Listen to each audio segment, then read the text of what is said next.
Si è discusso del piano industriale della città metropolitana ieri all'Assemblea Generale di Confindustria Venezia, ma a tenere banco è stato sicuramente un altro tema caldo, anzi caldissimo, quello dell'autonomia del Veneto, con un acceso botta e risposta a distanza tra il numero uno degli industriali Boccia e il governatore Zaia.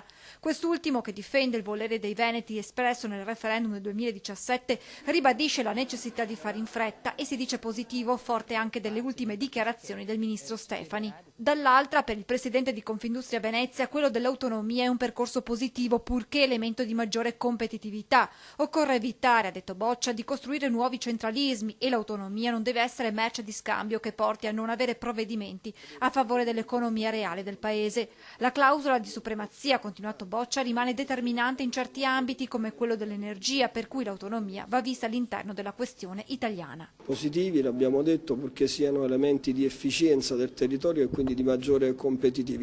Occorre fare tesoro di alcune clausole di supremazia, abbiamo detto, tra cui infrastrutture ed energia, per evitare di costruire nuovi centralismi, ed è evidente che tutto questo deve essere nell'interesse del Paese. Detto questo, l'autonomia non può essere la merce di scambio, seppur utile e legittima, per non avere provvedimenti a favore dell'economia reale del Paese. L'autonomia è un pezzo importante delle questioni del Paese, ma occorre un intervento organico di politica economica che non si risolve solo con l'autonomia. Dichiarazioni alle quali il presidente Zaia replica così. Io rispetto le opinioni di tutti, ma per me fa regola la Costituzione. La Costituzione elenca 23 materie, noi abbiamo chiesto 23 materie e chiediamo che ci siano 23 materie nell'intesa che andremo a firmare, altrimenti non la firmo. Perciò anche il tema dell'energia.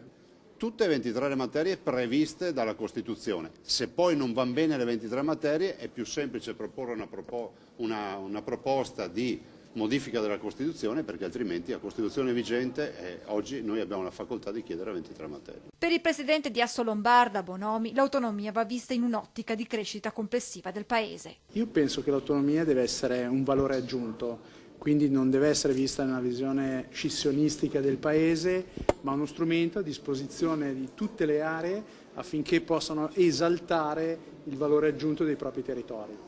Quindi auspico che sia un'autonomia che possa arrivare nel più breve tempo possibile, ma al servizio del Paese.